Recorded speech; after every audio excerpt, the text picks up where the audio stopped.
नमस्कार, मैं Palghar Vasai post news की तरफ से सभी का स्वागत करता हूं। आज कुछ विषयों पे, समाज के विषयों पे चर्चा करता हूं। शुरू करता हूं वंदे भारत से। मेरा भारत महान। सभी अपने पैनलिस्ट से आपका परिचय कराता हूं। जी नमस्कार, आपका? मैं एडवोकेट गिरीश दिवान जी बोलिए। शिवसेना उद्धव बाळासाहेब ठाकरे पक्ष से। निषाद अरुण चोरगे। नमस्कार, मी सागर मनोहर देशमुख, मी स्वराज्य शक्ती संघाचा अध्यक्ष आहे।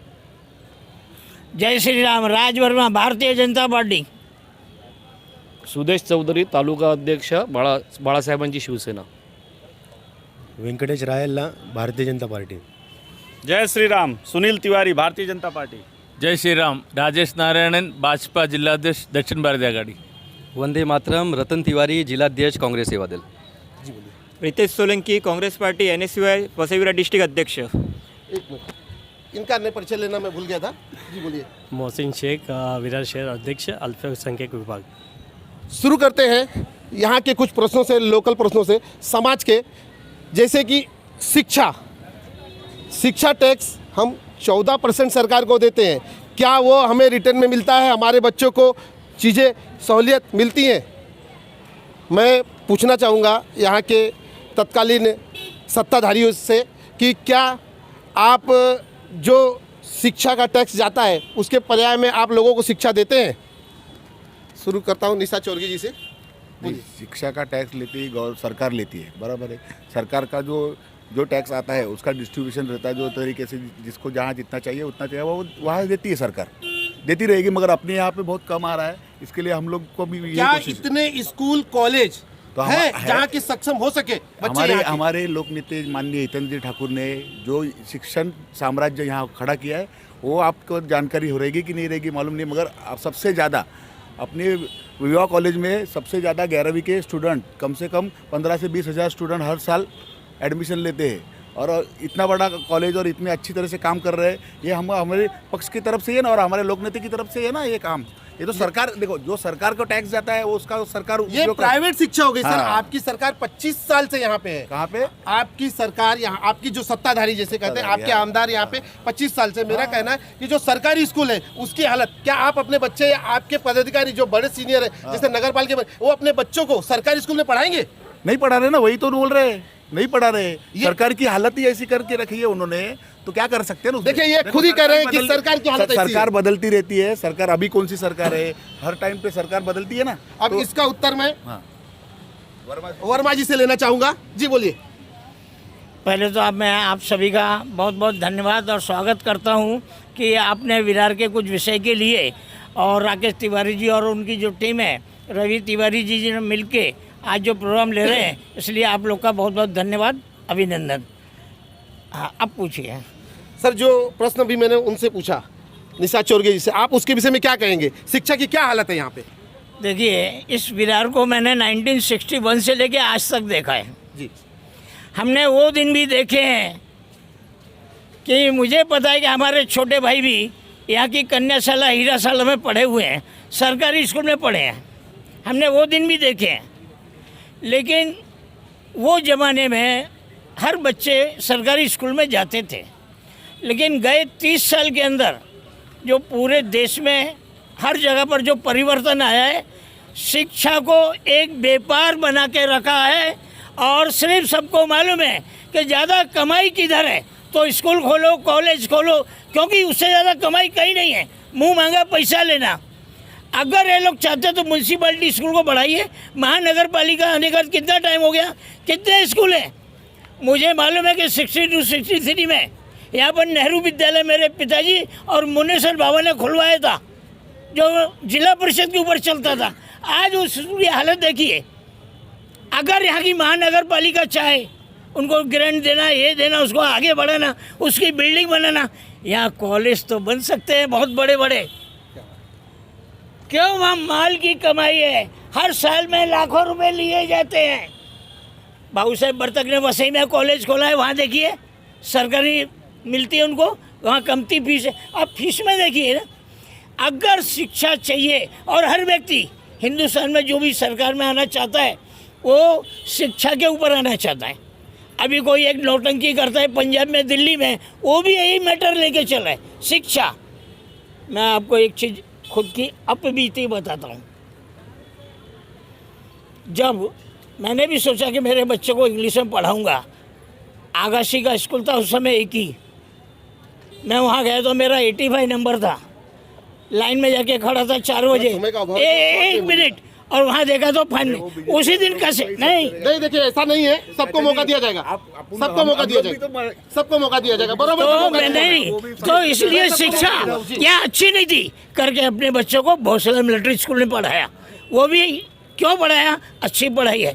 अगर यहाँ की नगर पालिका और यहाँ के जो शासक हैं, जो यहाँ पर 30 साल से MLA रह चुके हैं, वो चाहे तो फ्री में खुलवा सकते हैं, सब कुछ करा सकते हैं, फ्री में खुलवा सकते हैं, वो चाहे तो करवा सकते हैं, और ये हो सकता है। इसी सवाल को मैं और एक मिनट ये कहता हूँ, अगर यहाँ के लोगों ने नगर पालिका भारतीय जनता पार्टी के हाथ में दी तो आपको 3 साल के अंदर यहाँ म्यूनसिपैलिटी के स्कूल खोल के दिखाऊंगा, ये आपको वादा करता हूँ। यही सवाल हम पूछना चाहेंगे सुधीर चौधरी से। सर, इस पे आपकी क्या उत्तर है? देखो, जहाँ तक सवाल है टैक्स का, तो ये जो हाउस टैक्स जो रहता है उसमें ये जो कई टैक्स है, जैसे कि शिक्षा कर, ये तो महाराष्ट्र गवर्नमेंट को जाता है और वो कंपलसरी रहता है।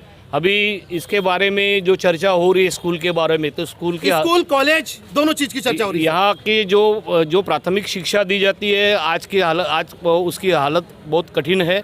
जिला परिषद स्कूल की आप हालत देखेंगे तो बहुत उनकी इमारतें भी जर्जर हो चुकी है। जी जी। और मैं तो ये कहूँगा कि यहाँ के राजनेताओं का ये बड़ा फेल्योर है कि जिला परिषद के स्कूल महानगर पालिका के पास अभी तक नहीं है कि यहाँ के राजनीतियों का एक बड़ा फेलियर है। अब यही प्रश्न मैं सुनील तिवारी से पूछूंगा। सुनील तिवारी जी, क्या कहना है आपके इस विषय में? देखिए, वसई विरार की हालत शिक्षा के विषय में देखा जाए तो बहुत ही खराब है जी।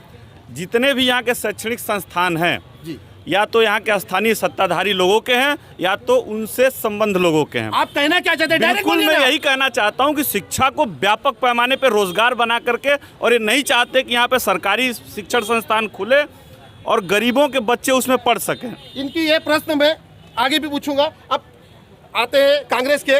बोलिए सर, आप क्या कहना चाहते हैं? मैं ये कहना चाहता हूँ कि किस प्रकार यहाँ पे पिछले 10 सालों से बहुजन विकास आघाड़ी की महानगर पालिका में सत्ता है। सत्ता होने के बाद भी अभी तक एक भी स्कूल महानगर पालिका ने यहाँ पे नहीं ओपन किया है। अभी हमारे मित्र ने बीवा कॉलेज का नाम लिया। बीवा कॉलेज एक प्राइवेट स्कूल है। उस कॉलेज के माध्यम से करोड़ों रुपए किस परिवार के पास जाते हैं वो सब जानते हैं, लेकिन वो परिवार कभी गरीबों के लिए सोचा, कभी उस परिवार ने ये कभी सोचा नहीं। पर्सनल किसी बैठक मत कीजिए, आप पार्टी के लीजिए, परिवार पे ना जाइए। मैं परिवार की बात इसलिए करता हूं कि एक ही परिवार ने महानगर पालिका पे सत्ता स्थापित की, सत्ता चलाई है। कांग्रेस पार्टी के 1-2 नेता हैं, भाऊ साहब वर्तक का नाम लिया अभी बीजेपी के हमारे मित्र ने। हमने वर्तक कॉलेज स्थापित किया, 350-400 में हम एजुकेशन दे रहे हैं। तो कांग्रेस की नीति रही है। मैं आपके पास वापस आता हूँ। अभी गिरीश दिवान से पूछना चाहूंगा। सर, आप इस विषय में क्या कहेंगे? मी माझ्या मनातल्या भावना जास्त तर माझ्या सर, हिंदी चॅनल आहे, तर हिंदी बोलिए। मराठी भाषेमध्ये चांगल्या प्रकारे मी मांडू शकतो। समझ में नहीं आएगा लोगों को। मी दोन्ही मिक्स करतो। अच्छा, ठीक। हे मुळामध्ये अपन नहीं, दोनों की चीज सर, मैं ऐसा नहीं बोल रहा हूँ, मैं भी मराठी बोल सकता हूँ और बोलूंगा, कोशिश करूंगा। साहेब, थोड़ा तर आपण प्रयत्न करावा की हिंदीमध्ये करायचा प्रयत्न करावा, असं माझं म्हणणं आहे। मुळामध्ये असा गैरसमज आहे वसई तालुक्यामध्ये की इथल्या लोकनेत्यांचा शब्द हा मानला जातो सरकारमध्ये। जर खरोखर मानला गेला असता तर आत्तापर्यंत जिल्हा परिषदचा अध्यक्ष बहुजन विकास आघाडीचा होता। महानगरपालिकेमध्ये 2009 पासून बहुजन विकास आघाडीची सत्ता होती। आजपर्यंत जिल्हा परिषदेच्या शाळा ह्या महानगरपालिकेच्या ताब्यात का गेल्या नाहीत? म्हणजे याचा अर्थ आपका ये प्रश्न मैं पूछूंगा, उसके पहले सब आप बता रहे हैं ना, अभी लोगों ने बताया है कि जी, सबका एक बार हो जाने दीजिए ना। जी जी। महानगर पालिका में जो महानगर पालिका कोशिश कर रही थी, जब भी स्थापन हो गई 2009 से, तभी कोशिश कर रही थी कि सरकार ने अपना ये स्कूल देना चाहिए, तो थे ना हमारे भी साथ में थे। 10 मैं आपके पास वापस आता हूँ, 2 मिनट रुकिए। सबसे पहले सर, आप ही को वक्त दूंगा, सबको दे रहा हूँ, सबको वक्त दे रहा हूँ। आप इस वक्त सरकार से भी तो पूछना चाहिए। सरकार से पूछेंगे, पहले पैनलिस्ट से पूछ ले। सर, आप क्या बोलेंगे? सबका सुनने के बाद अंतिम में आपकी राय लेना चाहूंगा कि आप इसमें क्या कहेंगे। जी नमस्ते तिवारी जी, मैं एक ही बात कहना चाहूँगा यहाँ पे जी कि सबसे पहली बात है कि ये देखो यहाँ पे अभी महानगर पालिका है जी बराबर है जी। मेरे भाई साहब ने कहा कि यहाँ पे 2009 से महानगर पालिका लागू हो चुकी है 2009 से महानगर पालिका लागू हो चुकी है जी जो कुछ है 2009 2010 2008 जो कुछ जी एंजॉय XYZ मैं इतना ही कहना चाहता हूँ अगर महानगर पालिका लागू हो चुकी है तो जो जिला परिषद के जो स्कूल थे वो महानगर पालिका में मर्ज क्यों नहीं हुए हैं अभी तक जी। और अगर मर्ज नहीं किए गए तो हमारे एक हाउस टैक्स पे एक कर आता है एक टैक्स आता है जी शिक्षण कर बराबर जी। क्या बोलते हैं हम लोग उसका इसी को पकड़ के मैंने प्रश्न किया था सभी से। एजुकेशन टैक्स जी बराबर है तो वो क्यों लिया जाता है ये मुझे आप बताइए क्यों लिया जाता है मैं जनता से पूछूंगा आज कि ये टैक्सेशन क्यों लिया जाता है क्योंकि उसका पैसा हम लोग भरते हैं मैं यही हम लोग के जेब से पैसा जाता है यही प्रश्न सत्ताधारी से मैं पूछूंगा। किसी सत्ताधारी के ऊपर ब्लेम नहीं करूंगा मैं सब जनता को बोलता हूँ की ये आप एक मिनिट मी जनतेला विचारतो ही गोष्ट की हा टॅक्स आपल्या खिशातून जातो की नाही जात हाँ मग हा आम्ही कमवतो मेहनतीने कमवतो आणि आमच्या खिशातला पैसा जातो बराबर है भाई साहब तो मैं यही कहना चाहूंगा तो अगर ये टैक्सेशन आप लेते हो तो आप महानगर पालिका में वो स्कूल मर्ज क्यों नहीं करते और करते नहीं है तो हम लोग का टैक्स किधर जाता है वो क्योंकि मेरा जो नॉलेज है उसके हिसाब से आज तो करोड़ रुपए का टैक्सेशन जमा हुआ होगा तो वो कहाँ पे गया जी वो मुझे आप बताइए पहली बात मैं सत्ताधारी और न सत्ताधारी दोनों से पूछता हूँ जैसे कि केंद्र में सरकार भाजपा की है मैं भाजपा की तरफ से पूछूंगा कि ये सब क्या हो रहा है सर इसके लिए आप लोग क्या अगुवाई करें क्योंकि सरकार केंद्र में सरकार भाजपा की है और राज्य में भी शिवसेना और आपकी सरकार है तो आप इसमें आप सर मैं बोलूंगा सर शिवसेना दोनों शिवसेना ही है जी हाँ ठीक है ना चालते हाँ बोला साहब पहली बात तो ये है सर थोड़े बोलिएगा सबको नहीं वही सेंट्रल गवर्नमेंट में ये लोकल आता नहीं है स्टेट गवर्नमेंट के अंदर आता है उधर भी तो भाजपा का ही है ना अभी सर लेकिन उधर भी तो भाजपा ही है इसके पहले 5 साल भाजपा का ही थी और इस बार मिलीजुली सरकार है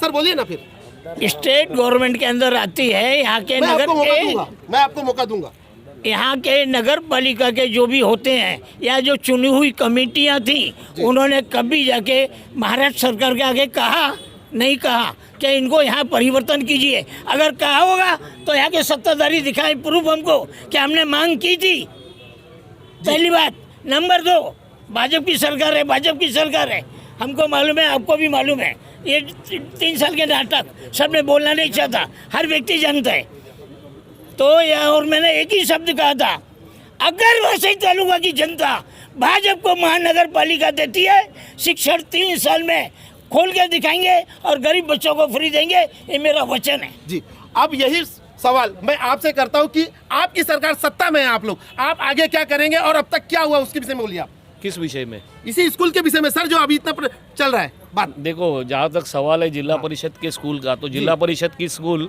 2006 साल में एक निर्णय हुआ था कि नगर पालिका के पास हस्तांतरित करना चाहिए था लेकिन दुर्दैव से आज तक वो नहीं हो पाया और इसी चीज़ में मेरा दावा है कि ये यहाँ के राजनेताओं का बड़ा फेल्यूर है बड़े राजनेताओं का फेलियर है देखिए ये बात को पकड़ा जाए यही बात मैं कांग्रेस से पूछूंगा कांग्रेस के अध्यक्ष से अभी हमारे भाजपा के एक मित्र कह रहे थे कि हमको सत्ता सौंप दो हम ये कर देंगे वो कर देंगे अरे भाई साहब देश में आपको हमने सत्ता सौंपी ना तो 15 लाख दे पाए ना तो अच्छे दिन दे पाए ना तो युवाओं को रोजगार दे पाए आज इस देश में जीएसटी ने इस देश को बर्बाद कर दिया इस देश में भुखमरी जैसा माहौल है आप देश की जनताओं को देखिए मायूसी उनके चेहरे पे दिखती है ये महानगर पालिका में सत्ता ले लेंगे तो इस महानगर पालिका को बर्बाद कर देंगे ये मैं कहना चाहता हूं तो भाजपा के बहकावे में कृपया मत आइए ये झूठे लोग हैं झूठ फरेब की राजनीति करते हैं आपका उत्तर देने के लिए राजी हैं बोलिए मेरे बड़े भाई प्यारे भाई 8 साल के रिकॉर्ड गिनाता हूँ 2004 से 2014 तक 10 साल कांग्रेस ने देश की बर्बादी की बिहार वाले आप यहाँ खड़े हैं मैं बाहर नहीं जाऊँगा आप जब रेलवे स्टेशन पे जाते हैं संडास की बात आती है क्या प्लेटफॉर्म समय है ऐसे एक मिनट बोले बीच में नहीं बोलेंगे आपको मौका दूंगा मैं सबको मौका दूंगा कोई किसी के बीच में ना बोले आज रेलवे पे जाइए 10 साल और ये 8 साल एक्सीलेटर देखिए लिफ्ट देखिए रेलवे स्टेशन देखिए आपको क्या मालूम है एक सवाल पूछता हूँ लोकल मुद्दे पे नहीं लोकल अभी उन्होंने क्यों ले गए सरकार वहाँ वो मुद्दे खड़े उन्होंने कहा ये जो गलत चीजें आपकी मैं मानता हूँ, लेकिन हमें इस वक्त लोकल उनको मुद्दे पे ये लड़ना है। मालूम होना चाहिए कि 8 साल में मोदी जी ने जो किया, अगर कांग्रेस होती ना करोड़ों लोग मर गए होते। जी, मैं आपकी हमने बात भी मानता करोड़ों हूँ। के अंदर आपकी बात को आज समझता हूँ। चाइना आगे को मैं देखो, चलता हूँ और पैनलिस्ट हैं। कांग्रेस जैसा चोर अगर हिंदुस्तान के टुकड़े किए मैं क्या तो कह रहा हूँ? कांग्रेस मेरी रहेगी। बात एक जन की बात सुन सकता हूँ। ले जाएंगे हम तो लोग हमारे सब बहुत कहना है। अलग जगह पे जा रहे हैं। इसलिए देखिए, मैं डिबेट को सिंपल सा भटकाना बोल नहीं रहा हूँ, चाहता हम लोग आज की तारीख में महानगर पालिका की बात कर रहे हैं, वसई विरार की डिबेट जनता को की बात भटकाना कर रहे नहीं चाहता, हैं, डिबेट पालघर इसी की पे जनता की बात कर रहे हैं। जी तो हम लोग मौका देंगे हमें, कांग्रेस को मौका देंगे। हम लोग है ना हमारे मुद्दे जन के मुद्दे पे आते हैं। हम लोग के मुद्दे साइड में रखते हैं। हम लोग की बात साइड में रखेंगे। आपकी बात को मानने रखता हूँ। मैं थोड़ा और पैनलिस्टों के पास भी जाता हूँ। सर, आप कुछ बोलना चाहते थे, बोलिए। कभी से आप उंगली उठाए थे। वसई विरार के ये शिक्षण प्रणाली के बारे में सिर्फ वसई विरार की प्रॉब्लम नहीं है, तो पूरे महाराष्ट्र की प्रॉब्लम है। लेकिन हम लोग इस वक्त मुद्दा जो लिए जब तक मैं पालघर जिले की। पूरे बोलता हूँ जी। पूरा अगर जिला परिषद की स्कूल छोड़ी जाए, जितने भी ग्रांडेबल स्कूल है उनकी हालत क्या है आज की तारीख में वसई तालुका में। आज के बीजेपी के खुद के इनके मंत्री जो चंद्रकांत दादा पाटिल है माननीय, उन्होंने एक स्टेटमेंट दिया था कि अनुदान के भरोसे मत रहिए, अनुदान के भरोसे मत रहिए। जितने जुने जो शिक्षण संचालक है उन्होंने भीख मांग के शिक्षा चलाई थी, आप भी वैसे ही कीजिए। वो ऐसी प्रणाली बीजेपी भीख मांग के आप कहना क्या चाहते, खुल के बोलिए ना, आप क्या कहना चाहते हैं? यानी ग्रैंड सब सरकारी स्कूलों के ग्रैंड निकाल देना और प्राइवेट खाजगीकरण के लिए प्रोत्साहन देना, यही बीजेपी की प्रश्न बीजेपी से। बीजेपी जी। हमारे एक पैनलिस्ट लेट आए हैं, बशीर शेख करके। आइए ना सर, आप आइए, यहाँ पे आइए, आइए। आप थोड़ा सा लेट हुए हैं, उनसे मैं बात में पूछता हूँ, इसके विषय में क्या बोलेंगे आप, बताइए। मैं इस विषय में बोलना चाहता हूँ। हाँ जी, बोलिए। गए 13 साल से यहाँ पे इतने लोगों ने विधानसभा में जो आमदारों को जाके बिठाया है, वो आमदारों का काम था कि शिक्षण का कर वहाँ से लेके आने का। ये उनका सबसे बड़ा फेलियर है। क्या ये आमदार की जिम्मेदारी थी? ये नगर सेवक की जिम्मेदारी नहीं थी। नगर पालिका जो शिक्षण कर यूज लेती है लोगों से, वो महाराष्ट्र शासन को जाता है, और महाराष्ट्र शासन से लेके आने का जरूर उधर से लेके आना चाहिए इधर। 5 साल पहले सरकार किसका था? बीजेपी का था कि नहीं था? ऐसे थोड़ी चल के बोलिए, क्या बोलना चाहते हैं? सरकार 5 साल पहले बीजेपी का भी था ना, अभी भी बीजेपी का सरकार चालू है। सरकार नहीं दे रही, वो नहीं आप देख रहे। उनका भी आ रहा है, उनका भी बोल रहे हैं। किसी को काटो मत ना। नहीं, देखिए कैसे दोनों के बीच में बोल रहे हैं, तो आना चाहिए सुन रहा हूं, उनकी भी बात सुन रहा हूं, कुछ उन्होंने बीच में बोला तो सुनो, बोलिए। आमदारों का काम था कि अपने मतदार संघ में सरकारी विद्यालय, सरकारी महाविद्यालय लेके आने के लिए उनको वहाँ से जो प्रलंबित जो शिक्षण कर जो वहाँ बचा जो है महाराष्ट्र शासन में पड़ा हुआ, वो लेके आना यहाँ के आमदारों का काम था। यहाँ के आमदारों आमदारों का काम था, वो लेके आने पार्टी से 2 मिनट आमदारों ने लेके आना चाहिए था। वो जो कर जो इतने साल का 10 साल का प्रलंबित है। अनुदान दिए गए।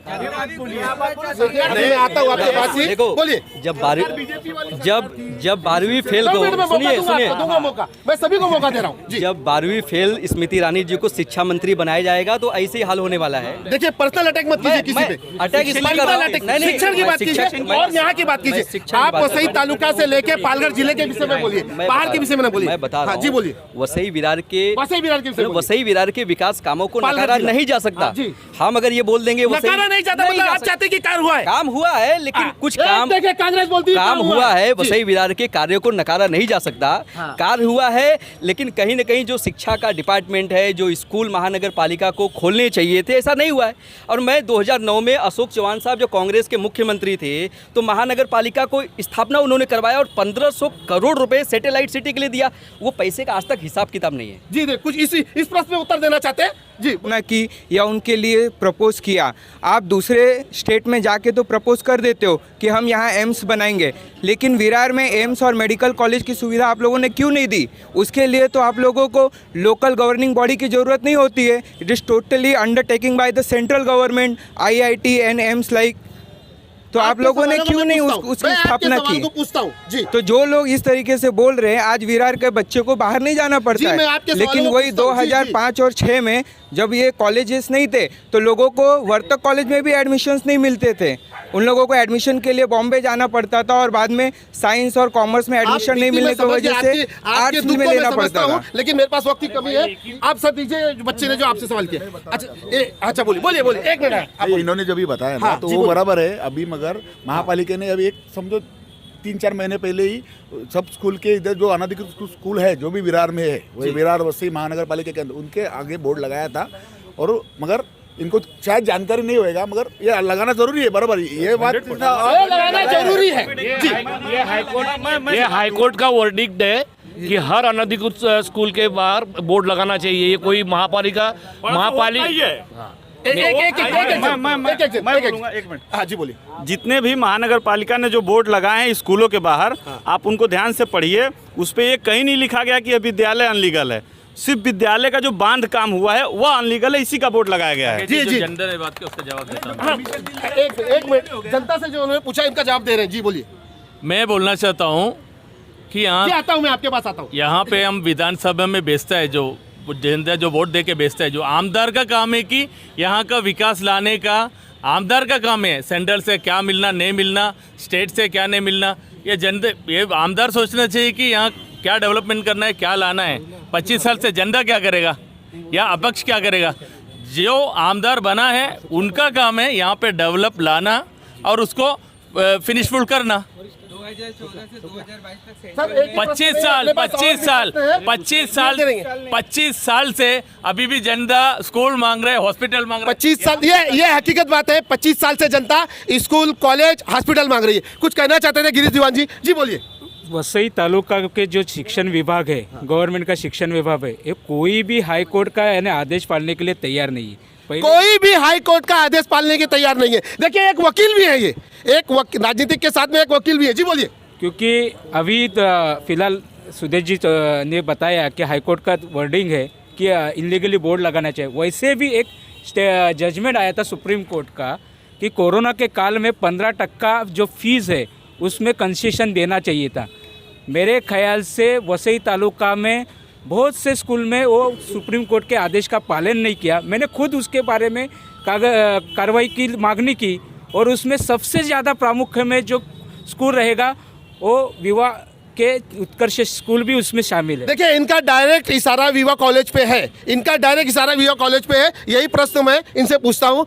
सर बोलिए। इशारा किस बात पे है? उसका फीस के विषय पे इनका इशारा है कि जो 15% इन्होंने जो बोला कि उस पर क्या हुआ, उस पर आप लोगों ने कुछ किया है कि आगे कार्रवाई होगी? उसका मेरे को ठीक है, इसका इनके विषय में कोई जानकारी नहीं। एक ही स्कूल नहीं था, बहुत सारे स्कूल। अब मैं दूसरे मैं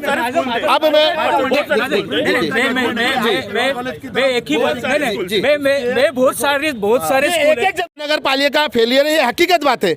कल मैंने एक न्यूज़ लगाई थी, हकीकत में उनको किसी भी अधिकारी को फ़ोन किया जाए तो उठाते नहीं। पानी के मुद्दे पे मैं बोलना चाहूँगा राजभवन जी से। साहब, आप बताइए इसमें क्या आपकी राय है? पानी मिलता है वैसे विरार की जनता को? यहाँ सिर्फ पानी आँखों में आता है। क्या बात कही है? पीने को पानी नहीं आता। आम जनता ताली बजा रही है। जी बोलिए। क्योंकि मैंने अपना बचपन, अपना जीवन देखा है। जब पहला डैम यहाँ बना था पापड़खंडी का, श्रमदान किया है, मुझे पता है। और यहाँ पानी पब्लिक बढ़ती गई, कभी योजना नहीं की कि आने वाले 5 साल में 20 लाख पब्लिक होगी तो अभी से कोई डैम चालू किया जाए। हमेशा यहाँ पर जो आज हैं MLA यहाँ के, आज उनको 30 वर्ष हो जाएंगे धीरे धीरे। तो आज देश के 30 साल से एक ही सत्ता का राज होने से यहाँ पर पानी को बिजनेस, और जितने भी लोग हैं उनके आंखों में पानी है, घर में पानी नहीं है, हमको लूटा जाता है। जी, ये प्रश्न क्यों? 1 मिनट, आपको थोड़े में बोलिए। एक साल का पैसा लेंगे, 15 दिन में, 1 महीने में पानी देंगे और सबसे पैसे लिए जा रहे हैं। मुझे पता है कि एक ज़माना वो था कि महीने का 8 रुपये होता था, हर फ्लैट से 150 रुपये लेते हैं। आज न्यू बॉम्बे में जाइए, वहाँ सबके मीटर लगे हैं। यहाँ मीटर क्यों नहीं? मैंने खुद प्रस्ताव किया था कि मीटर लगाइए, लेकिन वही कि मीटर लगने चाहिए, पानी सस्ता पड़ेगा।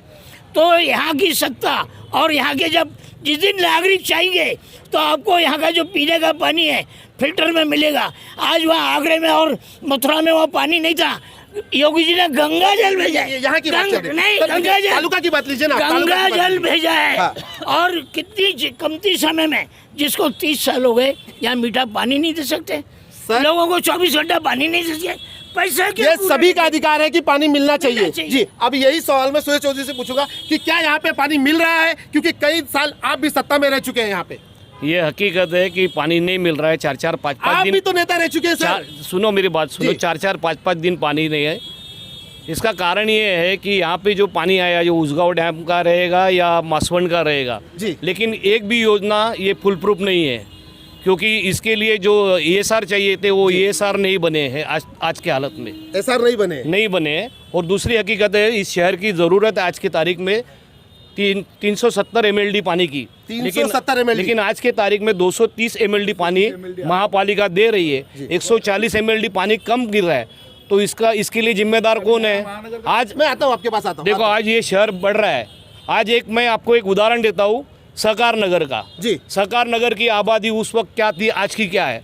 आज वहाँ पे जो चालियाँ थी वो चालियाँ खाली करके वहाँ पे 5-5, 6-6 माले के लिफ्ट के साथ बिल्डिंग बन रही है। तो जिधर 1000 लोग रहते थे वहाँ पर 30,000 लोग आएंगे, तो उनको पानी कौन देगा? जी। कितना भी पानी आएगा तो पूरा पड़ने वाला नहीं, क्योंकि इसके लिए कोई ना कोई जिम्मेदार है और वो जिम्मेदारी फिक्स होनी चाहिए। और कोई ना कोई तो जिम्मेदार है इस चीज के लिए, उसकी जिम्मेदारी फिक्स होनी चाहिए। मैं आता हूँ वापस। ये आप कुछ कहना चाहते थे, बोलिए इसी विषय में। जी, पानी की जो समस्या है उसका सबसे बड़ा कारण जो यहाँ के स्थानिक टैंकर माफिया हैं। स्थानीय टैंकर माफिया? जी बिल्कुल, स्थानीय सत्ताधारी लोगों के साथ टैंकर माफियाओं का साठगांठ है और वो नहीं चाहते हैं कि ठीक से जनता को, आम जनता को पानी मिले। और अपने बिजनेस को चालू रखने के लिए पानी की तरफ ध्यान नहीं दिया जा रहा है। पानी की तरफ ध्यान नहीं दिया। देखिए, कड़वी सच्चाई है कि पानी की तरफ ध्यान नहीं दिया जा रहा है। आप कुछ बोलना चाहती हैं, बोलिए। पानी के विषय में तो बहुत बड़ी समस्या है अपने विरार में जी। सबसे ज़्यादा तो पूर्व के साइड में तो बहुत ही मतलब महिला लोगों को इतनी परेशान एक महिला का दर्द एक महिला ही समझ सकती है। और महिला को पानी की वजह से किधर काम करने के लिए या स्कूल में बच्चे को छोड़ने के लिए नहीं जाने के लिए मिलता है। ये पानी का समस्या कभी भी 4 दिन के बाद, 5 दिन के बाद आएगा। पानी के लिए घर पे पानी का इंतज़ार करने के लिए बैठना पड़ता है। यहाँ के लोकल प्रतिनिधि है, मैं उनसे पूछूंगा कि क्या ये समस्या दूर होगी। सर आप बोलिए, समस्या दूर होगी आने वाले समय में? अभी देखिए, मैं आपको पूरी तरह से बताता हूँ। हाँ जी, बताइए। चौधरी साहब ने बताया कि अपनी महापालिका को 230 MLD पानी आ रहा है। हाँ। उनकी ज़रूरत भी बताई उन्होंने, उनको ज़्यादा नॉलेज है क्योंकि उन्होंने 10 साल काम किया है और वो बहुत बड़ी अच्छे पोस्ट पे काम किए, इनके उनको नॉलेज ज़्यादा रहेगा। तो मैं वही बोल रहा हूँ कि आप अभी हमारे आमदार ने 100 MMRD के थ्रू 185 MLD का सेंक्शन किया है। वो उसका काम हो जाएगा यानी अगले 4 या 5 महीने के अंदर वो भी पानी आ जाएगा। तो ये अपने शहर की समस्या पूरी हो जाएगी। और सबसे जानकारी देने की ज़रूरत क्या है कि ये अपना जो नाला सुपारा और ये वसई का जो एरिया है, इसका पॉपुलेशन आज पूरी दुनिया में सबसे फास्ट ग्रोइंग पॉपुलेशन में अपना नाम आता है। इसके लिए मैं आता हूँ, आपके पास आता हूँ जी, मैं आता हूँ। नहीं, इसके लिए आप नहीं बोले रहे कि चालियाँ तोड़ के बिल्डिंग बना रहे बराबर। इसके लिए पॉपुलेशन तो इतना फास्ट बढ़ रहा है कि उसका पानी का सर्टिफिकेट नहीं हो रहा। अभी तो हमारे जो आमदार साहब ने, अभी इनको भी मालूम है दहरजा का पानी आ रहा है। अपने 150 तो आपके भी बनती है ना, तो दे रहे ना, जो पानी का प्रोविजन किया, 50 साल का प्रोविजन हो गया है। आप देर मत बोलो, आप कुछ भी बोलो। जो सच्चाई है ना, ये जनता को मालूम है और जनता बराबर देखिए, सच्चाई जनता को मालूम है, जनता सब जानती है। रुको 30 साल से देखो, 30 साल से लोग यहाँ 30 साल से लोग यहाँ हमारे आमदार जी को चुन के दे रहे। ऐसी नहीं है उन्होंने काम नहीं किया, ऐसा नहीं है। काम करता है तो ही आदमी चुन के देता है, समझा ना। कुछ किसी से बोलने से कुछ, किसी के बोलने से कुछ नहीं होता है। लेकिन और महापालिका का खुद का भी अभी अपना डैम होने वाला है, उसके लिए 150 करोड़ रुपए आपने भरा है। ये सब काम जी मैं हुआ है ना, कि नहीं हुआ ऐसा नहीं है। पानी की गलत मैं बता रहा हूँ ना, पानी का प्रॉब्लम कि अपना पॉपुलेशन इतना फास्ट बढ़ रहा है कि उतना जितना पानी आ रहा है उतना कम गिरता है। आपका कहना यह है कि पॉपुलेशन इतना बढ़ रहा है कि उसके से पानी की तकलीफ हो रही है। जी मैं सुधीर चौधरी जी कुछ कहना चाहते हैं, उनसे पूछ के आपके मतलब के पास आता हूँ। जी बोलिए। हर घर से 1440 रुपये पानी का लेती है महानगर पालिका जी, लेकिन 4-4, 5-5 दिन पानी नहीं आ रहा है। लोगों को लाखों रुपए, सोसाइटी जो है, आप सोसाइटी किसी भी सोसाइटी में चले जाओ तो देखो वहाँ पे कितने बिल भरने पड़ते हैं उनको टैंकर के। तो इसके लिए जिम्मेदार है तो उन्होंने जिम्मेदारी लेनी चाहिए कि बाबा हम लोग नहीं दे सकते पानी। जी ये है ना हकीकत। जी ऐसी हकीकत। कड़वा है पर सच है, कड़वा है पर सच है। जी आता हूँ मैं आपके, आप कुछ कहना चाहते थे। जैसे हमारे बड़े भाई ने कहा, जो चाल तोड़ के बिल्डिंगें बनाई जाती है, चाल जो रहती है 10 से 15 रहती है और बिल्डिंग हो जाती है, ऊपर चढ़ जाती है 4, मतलब बोलते ना एक फ्लोर पे, एक सेकंड, एक फ्लोर पे 10, नहीं 1 मिनट, वही मुद्दा है। एक फ्लोर पे 10, नहीं 1 फ्लोर पे 10 रूम हो जाते हैं। तो पानी जो रहती है, पानी की, सुनिए ना, वही तो पानी के मुद्दे पे आ रहा हूँ, आप सुनिए। तो जब चाल को पानी जाता है 10 जन को जाता है, बिल्डिंग खड़ी होती है, 50 रूम होते हैं, तो 50 रूम के अंदर 2 कनेक्शन चोरी के डाल देते। अच्छा, और ये इधर मुद्दा सत्ता किसका है? यहाँ पे सत्ता चोरी किसका है? यहाँ पे सत्ता जिसका है वही काम है, सब करवा रही है। जब वो काम बंद हो जाएगा, जब वो लाइन बंद हो जाएगी, सुनिए जब वो नहीं सुनिए एक सेकंड देखिए इलीगल बिल्डिंग है नाला सुपार में आप लोग रुकिए, मैं बोलता हूँ देखिए आप लोग रुकिए। सत्ता किसी की नहीं है 2 साल से, सत्ता किसी की नहीं है 2 साल से जी। यहाँ सब जो बोल रहे हैं ना, बसी से कुछ बोलना चाहते थे, आइए आगे आइए, आगे आइए बसी से। 2 साल से यहाँ प्रशासक बैठे हैं। प्रशासक किसका काम करते हैं? सरकार की तरफ से काम करते हैं, बराबर है कि नहीं? तो आप बोल रहे कभी से सत्ता सत्ता सत्ता सत्ता सत्ता सत्ता सत्ता है, 2 साल से नहीं है ना?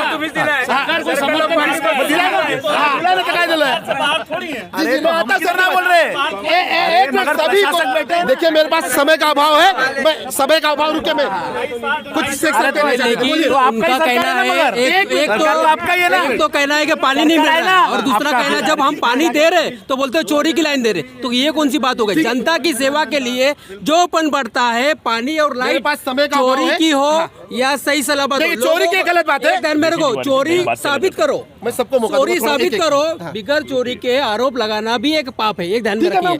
चोरी का सबूत दूंगा। पानी मिल जी रहा है, जी, मैं इनके पास जाता हूँ। सर बोलिए क्या बोलना चाहते थे आप? थोड़े बोलिए, वक्त की कमी है। सत्ताधारी सिर्फ एमएलडी की बात करती है, मगर बाल्टी में कुछ स्वच्छ पानी नहीं आता। देखिए बाल्टी ये हंसने का विषय है, ये कहना कुछ चाहते हैं कि हाँ जी मैं आता हूँ जी, आपके पास भी आता हूँ। समय का स्वभाव का अभाव है, क्योंकि महानगर पालिका पैसा हमारे से पैसा लेकर किडनी खराब करने का काम कर रही है। देखिए कुछ प्रश्न ऐसे है, समय का अभाव। जी आप बोलिए क्या बोलना चाहते हैं? सवाल नहीं, पानी का पानी थोड़ा बहुत थोड़ा आता है, नहीं आता है, आम जनता सब आता है। पानी आता है, सबको लिए पानी मिलता है, नहीं मिलता है ऐसा नहीं है। पानी मिलता है इसीलिए जी रहे हैं। लेकिन इधर विरार में हॉस्पिटल नहीं है, और वो जो मरने चाहते हैं ना वो मर जाते हैं। ये प्रश्न करने में और उठाऊंगा, आज इस प्रश्न में नहीं हूँ। देखिए हर चीज़ का एक जवाब होता है, यहाँ पे मुझे जैसा जवाब चाहिए था वैसा जवाब नहीं मिल रहा है, लेकिन फिर हम एक जनता पूछ रही है। बोलिए क्या? थोड़े में बोलिए, वक्त की कमी है। मेरा यहाँ पर जितने भी प्रतिनिधि उपस्थित है उनसे एक ही सवाल है कि हम लोग यहाँ पे जो डिबेट कर रहे हैं और आपस में जिस तरीके से लड़ रहे हैं, उससे बेहतर ये होगा कि आप लोग, आपकी जो जनता है, आपके जो लोग हैं, उनको वाटर कंजर्वेशन के ऊपर क्यों नहीं आप उनको गाइड करते हो? यहाँ पे जो भी तालाब थे पहले और कुएँ थे उनको पाट के वहाँ पे कंस्ट्रक्शन खड़ा कर दिया गया, वहाँ पे कंस्ट्रक्शन खड़ा कर दिया गया। तो ये जो तालाब, देखिए सभी पार्टियों का, सभी मेरे जितने भी पदाधिकारी सबका, मेरे जितने मेरे से बड़े छोटे सबका सुन लिया मैंने, बराबर सबका सुन लिया। क्या समस्या है? पानी की समस्या है, पानी की किल्लत है, बराबर है ना? तो मैं यही कहना चाहता हूँ, बहस करके नहीं होना, इससे योजना करनी पड़ेगी लोगों के लिए, जनता के लिए योजना करनी पड़ेगी। जब भी योजना होगी, जब भी भाई साहब कह रहे हैं जैसे कि कृत्रिम तालाब चाहिए, कुएं चाहिए, जब भी ये होंगे तभी पानी की समस्या है, ये किल्लत है। आपके इस प्रश्न से मैं सहमत हूँ, इनके उत्तर से मैं सहमत हूँ। किसी भी चीज को लाने के लिए उसका योजना ही करो ना, योजनाबद्ध तरीके से उसका प्लान होना चाहिए। जी इसके आगे वाले भी सरकार आएंगे। देखिए और भी मेरे प्रश्न है, और भी प्रश्न है। मैं अब अंतिम प्रश्न में जाना चाहता हूँ। मेरा अंतिम प्रश्न है, जिस तरह से बिहार में 100 के करीब लोग मरे, उस पर पालघर जिले में यही दोहराया जाएगा कि बिहार के तरह लोग मरेंगे देसी ठेके के दारू से। इस पे विषय में मैं एक पैनल से आऊंगा। पहला मैं कांग्रेस के पास जाता हूं, उसके बाद बोलूंगा। सर आप बोलिए, इस पे क्या बोलना चाहेंगे आप? अभी आपने बिहार का जिक्र किया। हाँ, बिहार का उदाहरण दिया हूँ और मैं चाहता हूँ यहाँ पे क्या हो रहा है। बिहार में अगर जहर हाथ भट्टी जहरीली शराब पी के गुजरात में 70 लोग मारे गए। अरे मैं आपकी बात पे आता हूँ, मैं आपकी भावनाओं को समझ रहा हूँ। आप सही पकड़े हैं, मैं आपकी भावनाओं को समझ रहा हूँ। ठीक है, यहाँ पे एक मिनट, आप महिला जी बोलिए, आप क्या बोलना चाहती हैं? इधर कैमरा। आप दारू का विषय रहे, जी इंसान सामने से दोगे तो पिएगा। अच्छा, जैसा गुटखा है दुकान में मिलेगा, तो जहाँ से बनता है वहाँ पे ही बंद कराओ, तो आगे आएगा। एक नंबर सामने आएगा। विमल बोलो या गुटखा बोलो, तंबा जहाँ से बनता है वहाँ पे ही बंद करो, फैक्ट्री बंद करो, तो लोग खाएंगे नहीं, पिएंगे ही नहीं। जी जी जी जी, आपके बोलने का मतलब ये जैसे कार्य करते हैं, ये यहाँ पे बंद कराएंगे, पर सामने से हो रहा है तो यहाँ पे तो लेंगे। ठीक है, मैं आपके बात बार बंद करोगे, बार बंद करोगे, पर दारू आप बोलिए, इस पीछे पे बोलिए। अभी आप देखते हैं कि किस प्रकार गुजरात के अंदर जहरीली शराब पी के 70 लोग मारे गए। जब हमारे सांसदों में लोकसभा और राज्यसभा में आवाज़ बुलंद की तो हमारे सांसदों को निलंबित कर दिया गया। ये भारतीय जनता पार्टी की सरकार यहाँ पे चल रही है। इन लोगों ने एक बार भी प्रयत्न किया कि दारू बंद होनी चाहिए? क्योंकि पूरी तरीके से दारू से पैसा कमाने में भारतीय जनता पार्टी के लोग माहिर हैं। देखिए आपके पास एविडेंस है, कुछ ऐसा नहीं बोल सकते। मैं बता रहा हूँ एविडेंस क्या है? आपकी मीडिया दिखा रही है, आपकी मीडिया दिखा रही है। इसी प्रश्न का उत्तर दीजिए आप, उत्तर दीजिए आप। देखिए मेरे पास बोलिए। देखिए, जैसे इन्होंने कहा कि भारतीय जनता पार्टी जिम्मेदार है, सुनिए, अगर किसी भी राज्य में सबसे पहले दारू बैन करने का काम किया गया तो गुजरात है, और वो भारतीय जनता पार्टी की सरकार ने किया। सर मैं यहाँ की बात कर रहा हूँ, आप पालघर का जिक्र ही नहीं कर रहे। पालघर में कितने अनादिल को ढंग से चल रहे हैं, उसकी भी बात, पालघर की बात कीजिए। बिल्कुल, हम पालघर, गुजरात की बात नहीं चल रही यहाँ पे। विरार में क्या बात पकड़ी? 130 देसी गाउटी दारू के धंधे के ठेके 130। देखिए माहिती है मेरे पास में 130। सरकार किसकी है? 60 साल तुमने क्या किया? अब 10 साल से हो रहा है क्या? 10 साल से चल रहा है क्या? मतलब लोग देखिए चीजें हैं। अब प्रश्न में राज वर्मा जी से लूंगा। सर इस विषय में आप क्या कहेंगे? हाँ जी, इस विषय में क्या बोलेंगे आप? इस विषय में क्या बोलेंगे? 130 में क्या करने वाले वो बोलो। थोड़ा आप रुको, आराम से रुकिए, आराम से। एक मिनट जरा सा, जी हाँ बोलिए। एक भारतीय जनता पार्टी ऐसी पार्टी है कि गुजरात का आप देखिए, हमारी प्रयोगशाला है, वहाँ की गुंडागिरी पहले खत्म की, एनकाउंटर किए, दारूबंदी की, गुजरात में की कांग्रेस वालों ने, देश के टुकड़े किए और देश को तुम जोड़ने निकले। कश्मीर तुमने बांटा, पाकिस्तान तुमने बांटा और जोड़ रहे क्या बेल्डिंग करके? देखिए अभी मैं जो भी देखिए लोकल मुद्दे पे बात नहीं, लोकल मुद्दे पे बोल रहे हैं। भारतीय जनता पार्टी सही कर रही है, जहाँ बंदी की जरूरत है वो बंदी हो रही है और कर रहे हैं। और क्या सबके पास आऊंगा। आप कुछ कहना चाहते थे इस विषय में? ये हाथ भट्टी दारू के विषय में क्या कहना चाहते हैं? हाथ भट्टी दारू बंद होना ही चाहिए। वो शरीर के लिए भी हानिकारक, उससे जो जैसे बिहार में होगा ऐसा होना नहीं चाहिए। इसके लिए अपन उसके ऊपर स्ट्रिक्टली एक्शन लेना चाहिए। सर क्या एक्शन लेंगे? मैंने बाकायदा से लेटर दिया है। एक्साइज के सारे अधिकारी निकम्मे, एक्साइज के सारे अधिकारी निकम्मे, कोई नहीं करते। तो अभी आप जैसे पत्रकार इतने अच्छे, इतना फॉलोअप लेके करते, वैसे हम लोग जैसे भी कार्यकर्ता उसमें लेते, मगर अभी जो एक्साइज के ऑफिसर कार्य नहीं करते, उसमें आम जनता और आप प्रतिनिधि का काम है इस चीज के लिए उनके कान में डालना झोलना देना। अभी आपने बोला, अच्छी बात बोला, इसके लिए अपन और पत्र व्यवहार अच्छी तरह से करेंगे। आपको जो सपोर्ट लगेगा हमारे इस विषय में आप क्या कहेंगे? वर्मा जी एक मिनट जरा जी बोलिए। देखिए दो पहलू है जी, जो आपने बोले हाथ भट्टी, हाँ इसके दो पहलू है जी, दोन बाजू है त्याच्या, बरोबर आहे? आपण बोला। मी दोन्ही बाजूने बोलतो निशात, मी दोन्ही बाजूने बोलतो, दोन्ही बाजूने ऐकून जी बोलिए, मैं आपकी बात सुनने के लिए तैयार हूं। पहिली बाजू सांगते मी, हात भट्टीची दारू का नाही पिली पाहिजे? जी, कारण ते आपल्या जीवासाठी योग्य नाही. म्हणजे त्याच्याने जी नवीन जनरेशन येते आहे की आपण बघतो आता ते की हातभट्टी की दारू पिऊन कशा पद्धतीने लोक पडतात आहेत, मरतात आहेत. कारण हातभट्टी दारू वाईट नाही, मिळते ती बनवण्याची पद्धत वाईट आहे. त्याच्यामध्ये ते केमिकल, ते सेल, किती प्रकारचे केमिकल टाकले आपण, बरोबर आहे ना पा? तर त्याच्यामुळे तुम्ही लोकांच्या पैशासाठी, स्वतःच्या खिचे भरण्यासाठी लोकांच्या आयुष्याशी खेळ खेळू नका. त्याच्यामुळे आपली जी नवीन जनरेशन, जी पिढी आहे ती बरबाद झालेली आहे. लोकांची घरं मोडलेली आहेत, संपलेली आहेत. हा एक पैलू झालेला आहे. आणि एक दुसरा पैलू बघा, आणि याच्यासाठी काय करायला लागेल म्हणजे ह्यासाठी एक तर कंप्लीट आहे, पोलीस स्टेशन्स आहेत, अधिकारी वर्ग आहे, ह्या लोकांनी धंदेवाल्याचे धंदेच बंद केले पाहिजेत, जागेवर धंदे बंद केले पाहिजेत. इसका कारण जब तक वो बेचेंगे तब तक हम लोग वो लोग लेंगे. देखिए कुछ कारण ऐसा है, पूरी बात करने दो मुझे, पूरी बात करने दीजिए. ये एक पहलू हो गया. दूसरा पहलू हो गया कि मुझे एक बात बताइए, हाथ भट्टी की दारू आज लोग पीते, क्यों पीते और कौन पीते? वो लोग कौन लोग पीते हैं? जो मजदूर वर्ग के होते बराबर बोल रहे हैं, वो पीते हैं। श्रमजीवी बोलते हैं, वो श्रमजीवी वर्ग के लोग दारू पीते हैं. क्यों? क्योंकि 12-12, 16-16, 18-18 घंटे काम करके थक जाते, कुछ ना कुछ इमरजेंसी बोलते हैं ना, ताकत के लिए कल सुबह उठना है, वापस काम करना है, उसके लिए कुछ तो चाहिए, कुछ तो चाहिए. उसके लिए देखिए मेरी बात, वो अभी वाइन शॉप में जाके, बियर शॉप में जाके अय्याशी तो नहीं कर सकते, स्क्वाश तो नहीं पी सकते, लेकिन इसको सही भी तो नहीं ठहरा सकते. मेरी बात सुनिए, मेरी बात तो मुझे बात बताइए, जो धनिक लोगों के, बड़े बड़े बिजनेसमैन के लोग, जो बिजनेसमैन के लड़के लोग, वो जो अय्याशी करते हैं वो अय्याशी होगी क्या? और ये लोग करते हो हाथ भट्टी की दारू, क्या बोला? जान से खेलने के विषय में बोल रहा हूँ सर. मैं यही बोल रहा हूँ, मैं वही बोल रहा हूँ ना कि पहलू देखने जाए तो एक पहलू बराबर कि उनके लिए तो एक सरकार ने फिर काम किया, जो मुद्रांक आता है, जो सेल्स टैक्स आता है, वो कम किया जाए तो उनको भी अच्छी दारू मिलेगी पीने के लिए. देखिए देखो कोई पिता ऐसा नहीं है, सब पीते. झूठ बोल के फायदा नहीं है, सब पीते हैं। जनता के मुद्दे हैं वो तो सरकार बोल सकते हैं कि ये सही है। हाथ भट्टी दारू को आप सही कैसे कह सकते हैं? मैं सही नहीं कह रहा हूँ, मैं दो पहलू बता रहा हूँ आपको मैं कि लोग क्यों पीते हैं। उनको नहीं उतना कॉस्ट नहीं भर सकते, इसके लिए वो पी रहे। जो सामने आए इसके लिए वो कॉस्ट भर नहीं सकते, इसके लिए पी रहे ना वो लोग। देखिए वक्त बहुत गुजर चुका है, सभी के मैंने प्रश्न सुने, सभी के मन की बात की, और सभी को मेरा धन्यवाद जो मेरे आदरणीय